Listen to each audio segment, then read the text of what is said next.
안녕하세요, 순살입니다. 주식시장에서 가장 유명한 격언 중에 하나가 바로 떨어지는 칼날을 잡지 말라는 얘기가 있죠. 폭락하는 주식을 칼날에 비유를 해서 떨어지는 종목들엔 다 이유가 있기 때문에 싸다고 그냥 잘못 매수했다가는 피해를 엄청나게 심하게 볼 수 있다, 잘못하면 상장 폐지까지 당할 수 있다 라는 식으로 주의를 주고 있는데, 근데 사실 이 시장을 쳐다보는 사람들 입장에서는 떨어지고 있는 회사들에 대한 유혹을 이기기가 어렵죠. 그리고 가격이 떨어지게 되면 다들 이게 저점 매수 기회인가, 이 워렌 버핏이 좋아하는 저가에 매수해서 평생 들고 있어라, 이런 이 저가 매수하는 진입 기회인가라는 생각이 들 수밖에 없고, 그래서 이런 투자 관련 격언들을 들었을 때 매일같이 상황이 변하는 시장에서 이걸 다 일반화시켜서 적용을 하기보다는 떨어지는 칼날을 무작정 사지는 말고 리스크를 보면서 주의 깊게 살펴봐라 라는 정도로 받아들이는 게 좋겠죠. 그래서 여기에 대해서 한술 더 떠가지고, 그러면 떨어지는 칼날을 좋은 것만 골라서 우리가 다시 담아서 이 반등을 노리겠다 라고 말하는 ETF가 존재를 합니다. 바로 이 나이프라는, 이름부터 나이프죠. 칼날 나이프의 이 말장난으로 티커를 만든 것 같은데, 그래서 말 그대로 대놓고 이 떨어지는 칼날만을 잡겠다는 ETF인데요. 이 떨어지는 칼날을 잡지 말라고 보통 얘기를 하는 게 그만큼 위험성이 높기 때문인데, 이걸 거꾸로 말하면은 투자에 성공했을 때에는 그만큼 리워드가 크다는 뜻이 되겠죠. 리스크 리워드는 같이 따라가니까요. 실제로 낙폭이 큰 주식일수록 살펴보면은 시장의 부정적인 뉴스에 특히 더 과하게 반응을 하는 경향이 있습니다. 그렇다 보니까 이거를 이용을 하면은 이 오버셀된, 더 과도하게 매도된 이 종목들을 주워놨다가 반등 시에 높은 수익률을 노릴 수 있다는 게 되겠죠. 이걸 개인들 입장에서 하나씩 다 쳐다보면서 할 게 아니라 이 ETF 입장에서 이런 종목들만 싹 모아서 관리를 해주겠다는 거고, 그래서 이런 전략을 펴기 위한 기준을 만들었습니다. 여기서 세 가지, 이 나이프에서 만든 기준 세 가지를 보시면은 지난 1년간 가격이 크게 하락한 주식, 최소 15% 이상 빠진 이런 주식, 그리고 그럼에도 불구하고 이 재정적으로 이 밸런스시트이 건전한 주식, 그리고 거기에 더해서 그냥 단순히 건전하게 조용히 묻혀있는 게 아니라 다시 반등 가능성이 큰 주식, 이런 식으로 기준들을 만들어서 이런 종목들을 선별을 하고 있고요. 근데 이 기준만 보셔도 사실 1번 같은 경우에는 굉장히 객관적으로 수치를 확인할 수가 있고, 2번 같은 경우에는 재정적으로 건전하다는 게 사실 어떤 건지 판단 기준이 들어가 있죠. 그리고 3번 잠재적 반등 가능성이 큰 주식이라는 거는 사실 이거야말로 정말 펀드 매니저의 정성적인 평가가 엄청나게 들어가는 영역이기 때문에 이 내용만 봐도 아시겠지만 매니저의 역량이 굉장히 중요하겠죠. 그래서 어떤 운용사가 굴리는지, 어떤 매니저가 굴리는지가 중요하고, 일단 이 상품 같은 경우에는 이 레버리지 ETF로 유명한 디렉시온에서 불리는 상품이긴 합니다. 디렉시온 같은 경우에는 한국에서도 유명한 속슬, 반도체 레버리지 ETF, SOXL이나 중국 회사들, 중국 테크 회사들에 투자를 하는 이 CWEB, CWEB 같은 이런 ETF들로 유명한 디렉시온이 운용을 하고 있죠. 사실 디렉시온에서는 정말 엄청나게 몰빵 상품들을 많이 내기 때문에 여기서는 나이프 같은 상품이면 사실 굉장히 안전 상품이 아닌가라는 생각이 들 정도고, 어쨌든 이런 식으로 위험하긴 한데 반등이 나올 경우에는 행복해질 수 있는 ETF가 되겠죠.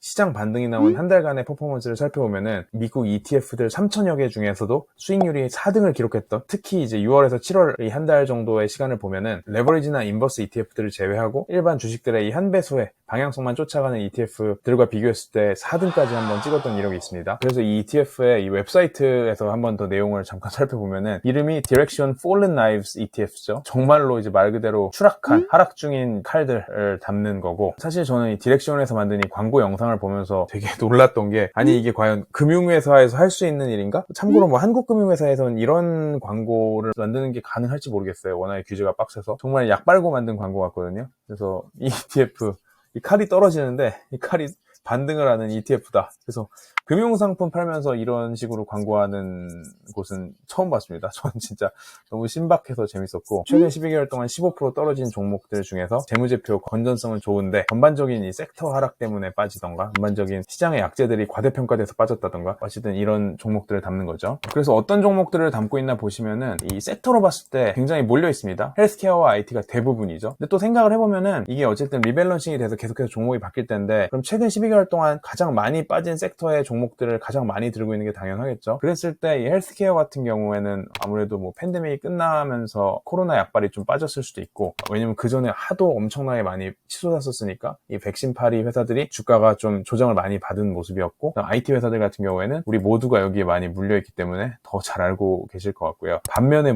에너지, 금융주, 산업재, 원자재주 이런 회사들 같은 경우에는 비중이 굉장히 낮죠. 근데 생각을 해보면은 이런 회사들은 최근 12개월 동안 많이 빠지질 않았을 거니까, 오히려 엄청나게 올랐으니까 아예 포트폴리오에 담길 일이 없고, 그래서 내용을 보시면은 엄청나게 바이오주 위주의 모습을 보이고 있습니다.